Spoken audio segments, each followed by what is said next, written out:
আজকে আপনাদের দেখাবো কুমিল্লা টেলিকম অ্যাপসে আপনারা কিভাবে অ্যাড ব্যালেন্স করবেন। তো সর্বপ্রথম চলে যাবেন কুমিল্লা টেলিকম অ্যাপসে চলে যাওয়ার পর দেখবেন যে এখানে অ্যাড ব্যালেন্স নামে একটা অপশন আছে, সেই অ্যাড ব্যালেন্সে আপনারা ক্লিক করবেন। অ্যাড ব্যালেন্সে ক্লিক করার পর দেখবেন যে এখানে অনেকগুলো অপশন আছে, তো আপনারা মেন ব্যালেন্স যেটা সেটাতে আপনারা ক্লিক করবেন। এরপরে আপনারা কনফার্মে ক্লিক করবেন। কনফার্মে ক্লিক করার পরে দেখবেন যে এখানে অনেকগুলো অপশন চলে আসছে। তো আমি এখানে বিকাশ পার্সোনাল থেকে এখানে অ্যাড ব্যালেন্স করতে চাই। তো সরাসরি আমরা বিকাশ পার্সোনালে চলে গেলাম। চলে যাওয়ার পর এখানে আমি কত টাকা অ্যাড ব্যালেন্স করতে চাই সেই অ্যামাউন্টটা এখানে আমরা দিব। তো এখানে 50 টাকা আমরা অ্যাড ব্যালেন্স করতে চাই। এরপরে নেক্সট অপশনে ক্লিক করব।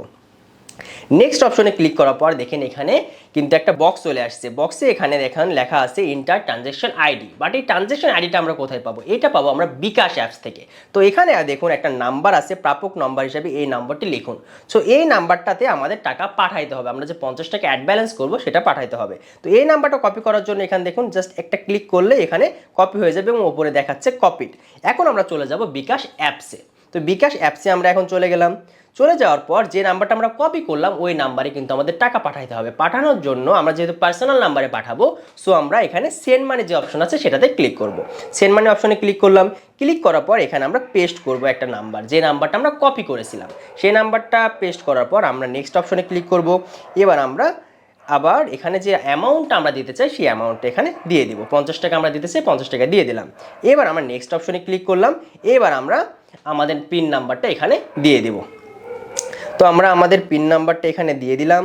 দিয়ে দেওয়ার পর আমরা ট্যাপ করে ধরে রাখবো। ট্যাপ করে ধরে রাখলে দেখবেন যে এখানে তার টাকাটা সেন্ড হয়ে যাবে এবং একটা ট্রানজ্যাকশন আইডি পাবেন। এই ট্রানজ্যাকশন আইডিটা আমরা আবার কপি করব। সেইভাবে আমরা কপি ক্লিক করলাম, কপি হয়ে গেল। এবার আমরা চলে যাব আবার কুমিল্লা টেলিকম অ্যাপসে।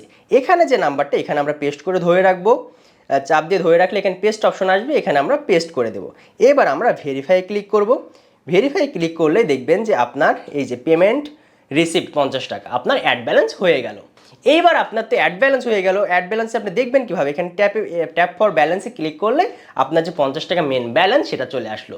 এবার আসি যে আমরা টাকা তো অ্যাড ব্যালেন্স করে ফেললাম, এবার আমরা মিনিট ব্যাকগুলো এমবি প্যাকগুলো কোথায় পাবো বা কোথায় দেখতে পারবো যে সুন্দর সুন্দর অফারগুলো আছে সেগুলো আমরা কোথায় খুঁজে পাবো?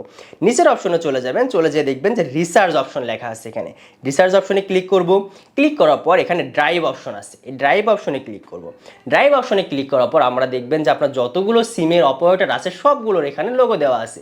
সেই লোগোতে আপনি ক্লিক করবেন। লাইক আপনি রবিতে রিসার্চ করতে চান বা রবির এমবি প্যাক মিনিট প্যাক কিনতে চান, তো এখানে আপনি রবিতে ক্লিক করবেন। রবিতে ক্লিক করার পর দেখবেন যে এখানে হিউজ পরিমাণে অফার আছে, যেগুলো আপনার ইচ্ছা মতো চুজ করে আপনি দেখে নিতে পারবেন যে কেমন টাইপের অফার আপনার জন্য প্রযোজ্য বা আপনার কোন অফারটা ভালো লাগে। যে অফারটা ভালো লাগবে সেই অফারটাতে ক্লিক করবেন। লাইক এটাতে আমরা ক্লিক করলাম। ক্লিক করার পর এই যে বাই যে আছে এখানে আমরা ক্লিক করব। ক্লিক করার পর আপনি কোন নাম্বারে পাঠাতে চান সেই নাম্বারটা এখানে দিয়ে দিবেন। আমরা এই নাম্বারে পাঠাতে চাই। পাঠা দেওয়ার পর নেক্সট অপশনে ক্লিক করব। নেক্সট অপশনে ক্লিক করার পর আমার যে কুমিল্লা টেলিকমের যে পিন সেই পিনটা দিয়ে কনফার্ম করলেই কিন্তু আপনার সেই অফারটা কেনা হয়ে যাবে। তো আজকে এ পর্যন্তই।